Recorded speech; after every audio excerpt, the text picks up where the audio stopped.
Academic classes. मेरा नाम मनोज कुमार मिश्रा है और हम पढ़ रहे हैं मैथ्स क्लासेस के बारे में। पिछले लेक्चर में हमने पढ़ा था फ्रैक्शंस, डेसिमल फ्रैक्शंस के बारे में। आज हम रेशियो प्रोपोर्शन पढ़ेंगे, इसी से रिलेटेड है, तो आज हम इसको पढ़ेंगे, देखेंगे। उससे पहले प्लीज़ सब्सक्राइब द चैनल और बेल आइकॉन दबाना ना भूलें। और अगर वीडियो पसंद आए तो प्लीज़ लाइक, शेयर और फॉलो करना ना भूलें। चलिए शुरू करते हैं। देखिए, अभी तक फ्रैक्शन हमने पढ़ा था, क्या पढ़ा था कि फ्रैक्शन, ये एफ फ्रैक्शन, एफ से क्या है फ्रैक्शन, ही है वो न्यूमरेटर अपॉन नीचे डिनोमिनेटर होता था। फ्रैक्शन के केस में डिनोमिनेटर हमेशा बड़ा होता था न्यूमरेटर से। एक्चुअली में डिनोमिनेटर होता था टोटल, एक टोटल होता था ये।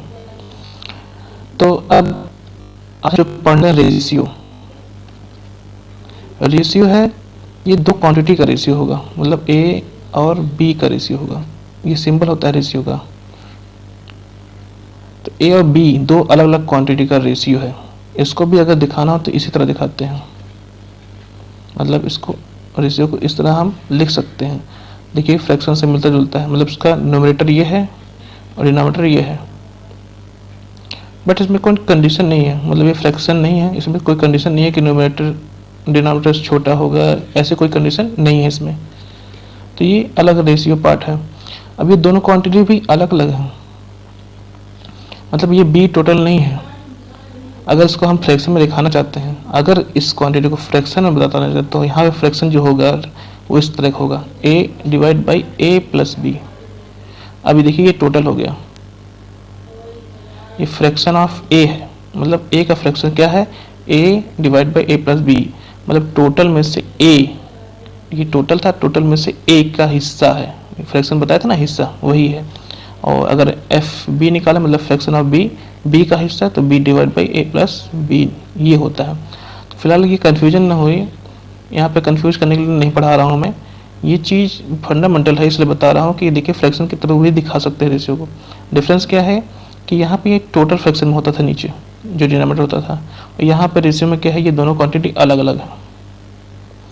तो यहाँ जो हम रेशियो में पढ़ेंगे ए या बी, ये दोनों क्वांटिटी, या अगर सी भी होगा अलग से, कोई होगा सी और डी होगा, सब अलग अलग क्वांटिटी होंगे, ई या एफ होगा, तो ये सारे क्या क्या होंगी, अलग होगा, सी अलग होगा, डी अलग होगा, कोई छोटा बड़ा हो सकता है, कोई उसमें कंडीशन नहीं है रेशियो में ऐसा।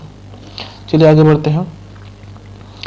तो जैसे मैंने बता दिया कि रेशियो किससे दिखा रहे हैं हम, रेशियो का सिंबल क्या है, ये सिंबल है। तो अगर फॉर एग्जांपल लेते हैं, चलिए फॉर एग्जांपल लेते हैं कि अगर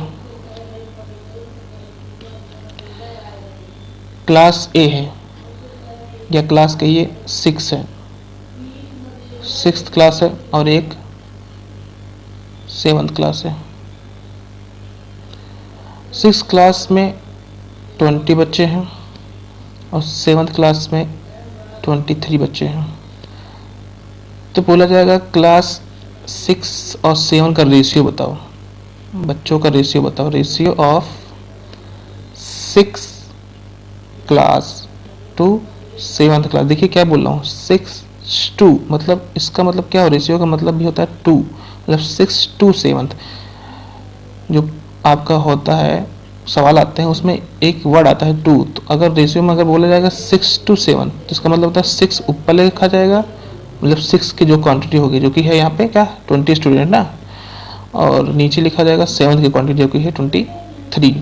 तो ये ध्यान रखिएगा जब भी बोलिएगा। कभी कभी रेशियो में क्या नहीं बोला जाता है, कभी उसको से बोल दिया जाता है कि 6 to 7, रेशियो ऑफ 6 to 7, तो ये 2 का मतलब होता है यही, इसका मतलब होता है कि जो पहले बोला जाएगा वो ऊपर रहेगा, जो आखिरी बोला जाएगा वो नीचे रहेगा। तो इस तरह रेस निकलता है। तो रेशियो में और कुछ नहीं है, यही है। रेशियो में क्वेश्चन जो बनते हैं ज़्यादा बहुत सिंपल से क्वेश्चन बनते हैं, कोई टफ क्वेश्चन नहीं होता है रेशियो में। आपको एक एग्जांपल दिखा दे रहा हूँ रेशियो करके, कोई क्वेश्चन ज़्यादा नहीं होता है इसका, इसलिए मैं नहीं बता पाऊँगा। देखिए चलिए ठीक है,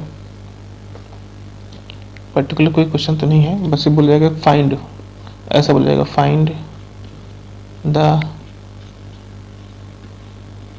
रेशियो ऑफ 81 to 108 ऐसे बोल दिया। तो कैसे निकालेंगे, बहुत सिंपल है। जो पहले बोला जाता है मतलब 81 वो ऊपर लिखा जाता है, और जो आखिरी में बोला जाता है टी के 2 के बदले 2 को बाद जो बोला जाता है उसको नीचे लिखा जाता है 18। तो हो गया। रेशियो में बस इतना ही है, रेशियो में बस इतना ही है। अब जो मेन क्वेश्चन बनता है वो रेशियो प्रोपोर्शन से बनता है। रेशियो प्रोपोर्शन, ये प्रोपोर्शन वाला जो पार्ट होता है इसमें क्वेश्चन बनता है। तो प्रोपोर्शन वाला पार्ट जो होता है इसको हम नेक्स्ट क्लास में पढ़ेंगे। तब तक के लिए गुड बाय, टेक केयर।